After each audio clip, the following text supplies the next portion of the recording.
Show what it is, YouTube. It's your boy DC coming back with another bullseye of a video here today on the channel. I want to show you guys how I like to go about EQ. What are the EQ plugins that you actually need? Because sometimes you might think that you need a bunch of EQ plugins, but today I just want to talk about the mentality and what type of sound y'all going for, okay? So let's not forget. Don't forget to like, comment, and subscribe down below. Support the channel by grabbing a plugin preset, a mastering preset, book a mix. Will make your mix sound amazing. But we still gonna give out these gems. We can still gonna talk about these EQs. All right, so let's listen to the track I got. Girl, you not go believe the lifestyle when me live no easy. Me have to watch how me move in the streets, but she no care as long as she have money. Yeah, motion, motion. Girl fall in love with emotion. Motion, motion. Girl say she want more of the potion. Motion, motion. Girl fall in love with emotion. Motion, motion. Girl can't get enough of the potion. Me move or me move, and me no watch where people are do. Me no wind up on the news, baby me have too much to lose. So baby tell me. All right, really dope song that I got right here. Okay, Morchan. Okay, shout out to the dope artist Keyshawn Deep. So most importantly, I was just playing around with these two plugins, right? I was playing around with the BX Digital, which is what I actually used on the mix, and then I actually, demoed this Soma EQ, and I was like, man, it's just so amazing how these plugins sound so good nowadays that sometimes you don't even need more than one. Because this Soma right here, I really liked how it sounded. So the first type of EQ plugin I feel like you need is one transparent mastering EQ and one colored mastering EQ. You definitely want one that's clean, that won't affect the mix. But sometimes, you want one that's going to let you boost. Girl, you not go believe the lifestyle when me live no easy. Me have to watch how me move in the streets, but she no care as long as she have money. Yeah, motion, motion. Girl fall in love with emotion. Motion, motion. Girl say she want more of the potion. Motion, motion. Girl fall in love with emotion. Motion, motion. Girl can't get enough of the potion. Me move or me move, and me no watch where people are do. Me no wind up. I just like how this EQ sounds so like transparent, but it just has a nice bit of like density that just kind of pushes the vocals forward and everything. So, that's what I think it's definitely necessary to have a transparent mastering EQ and a clear mastering EQ. Okay, I was also fooling around with the SPL PQ, but I like the Soma a lot, so I might just go ahead and grab one. A strategy that I like to do a lot of times on the master fader is saturate. Maybe like use these plugins to saturate, like the Pultec, this, the tube. Use those plugins to saturate, but then, like cut with the EQ. Like I hardly ever actually boost with the mastering EQ. I just like how it sounds like when you have a saturator, the saturators bring density to the mix. You feel me? They're bringing density to the mix and stuff like that. And then the EQ's just cutting around it, okay? Rather than just using boosting EQ and you ain't getting nothing really out of it. You feel me? Getting the best bang for your buck by saturating then cutting on the master, in my opinion. So another important thing too, one of the EQ plugins that you need is the concept of transparent and having one colored. So look at this. I have this one right here, which is a colored vocal EQ. Girl, you not go believe the lifestyle when me live no easy. Me have to watch how me move in the streets, but she no care as long as she have money. Yeah, motion, motion. Girl fall in love with emotion. Motion, motion. Girl say she want more of the potion. Motion, motion. Girl fall in love with emotion. Motion, motion. Let me just go over here real quick. But you see that it's important to have a transparent vocal EQ, especially if you actually mix for other people, because sometimes they already have a nice tonal quality or character on their vocal, and you just need to go in there and clean up a few frequencies. Girl, you not go believe the lifestyle when me live no easy. Me have to watch how me move in the streets, but she no care as long as she have money. Yeah, motion, motion. Girl fall in love with emotion. Motion. So for example, I had a mix here, and this mix came with the actual wet vocals. If you work with other people, I think it's best to actually get wet vocals. And if you're an artist and you actually know how to mix, I think it's best for you to just actually mix your vocals. Then you send it to the engineer so he can blend everything around your voice. So in a real world situation like this, it's nice because the vocal was already printed with like effects, reverb, and delay, and I just really had to just put those last couple sprinkles on the ice cream cone. And that's where something like a dynamic EQ is a great thing because I'm just hearing where are the nasty frequencies at and just cutting those out rather than actually going there and scooping and changing the whole vibe of the vocal. And another type of EQ that you might need, is a harmonic density EQ, something like Spectre that makes things stick. That's kind of like the same strategy I was talking about on the Master Fader.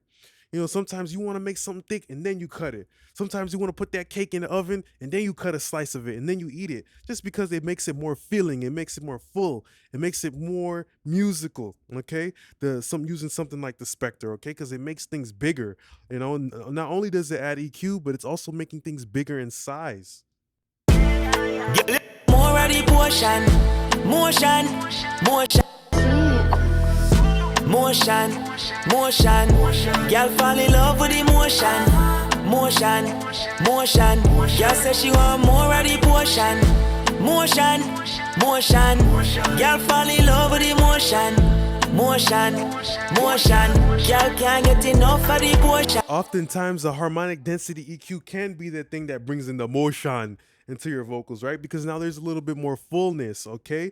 And especially on a wet stem like this, that type of EQ will bring out more of the reverb, bring out more of the effects, and more about like the compression and the pumping that was in the wet stem that was bounced. So that's why it's necessary also to have a harmonic density EQ, something like Spectre. And I know like the actual hardware, I think they have like a crane born harmonic density EQ. I'm sure there's probably some other ones, but I like to use the Spectre just because of the different modes that it gives you. So on a vocal like this, you see the mentality. I was saying, hey, wet stems, don't want to fuck with the vibe in the room, don't want to change the flavor from chocolate to vanilla. I just want to put some sprinkles on top of it. That's why I use the clean mode, right? I could have used the different modes like tape too, but that would have imparted a tone on itself.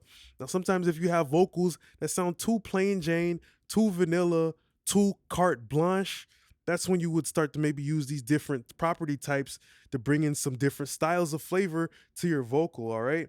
So that's something that's very important. I think it's also important too in the era of having like all these clean vocals. Sometimes you gotta have a vocal EQ that could get down and dirty and nasty. You gotta have a vocal EQ that could be like a pig rolling around in the mud. You need a dirty vocal EQ too, especially for rap music. Or when you want something to have aggression, life. Like his vocal performance is motion, motion, girl fall in love with that motion. Like he's telling you to do some shit. That's a perfect opportunity for sometimes for you to have a dirty EQ, something that's aggressive, something that has a little authority, something that doesn't want to do its chores, a plugin that doesn't want to do its fucking homework. It's a badass little kid. That's why I like to use something like a side EQ. I feel like that's something that's necessary too. A dirty EQ that can get aggressive, a bully that can get bad. Motion, motion, girl fall in love with the motion. Motion, motion, girl say she want more of the potion. Motion, motion, girl fall in love with the motion. Motion, motion, girl can't get enough of the potion. Girl tell me say she love how me move. She no want follow nobody rules. She just want to do anything where she choose. And she just want make her own money for use.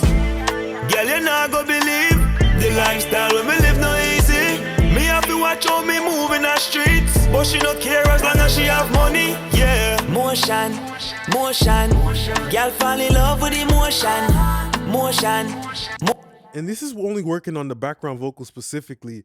It adds a hint of aggressiveness that gives kind of like a little bit of a contrast, Okay, blue jeans, white shirt. Okay, black shirt, white jeans. It gives some contrast to the overall fit, putting that shit onto the mix, essentially. You see, using that side EQ on my harmony vocals, and like how I said the mentality, oh yeah, we threw on the clean mode over here, right? We threw on the clean mode on our lead vocal, but then we have something dirty on our background vocal. So that's a concept that will add depth and a little bit of a different variety.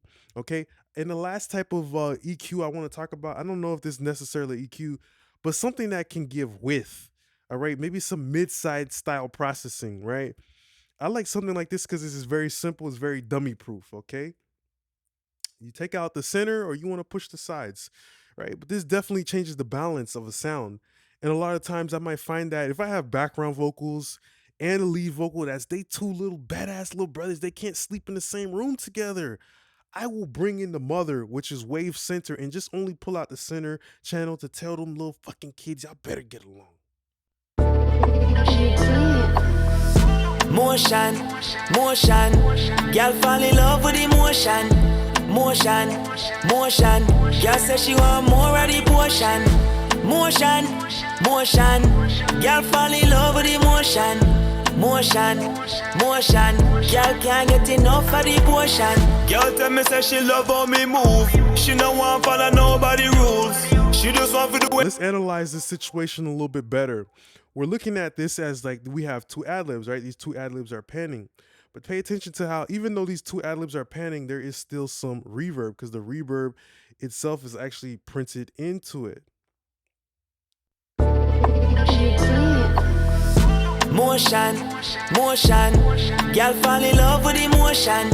Motion, motion, a the potion. So even though the ad-lib is panned hard left and another one's panned hard right, the reverb is still leaking in the middle. There's still a flood, a Hurricane Katrina going on inside my mix. So when I send both of those ad-libs over there onto the wave center, you know, I'm bringing down that said reverb, and I'm bringing down that said reverb very aggressively, like 2 dBs, because I don't need that reverb in the middle. That's where my lead vocal is supposed to go at. So that's another great trick that you can do when you have like wet ad-libs or you have ad-libs that are moving all over the place and they have a different reverb that's still kind of like dripping, it's bleeding into the mid channel, okay? So these are a bunch of different ways, a bunch of different, you know, techniques and mentalities that I have when it comes to having an EQ, what type of EQs that you need. So I would think this is a great video for you to see before you buy EQ. Maybe you only want to do transparent moves because you love how your vocal sounds so much and you feel like, you know, the hamburger doesn't need any ketchup, it doesn't need any mustard, it's already perfect the way it is. That's why you would lean towards the transparent plugins, and then sometimes you need the colored plugins to add more seasoning, add more paprika and onion powder. Okay, so I just want to say thank you very much for being a great part of the YouTube family.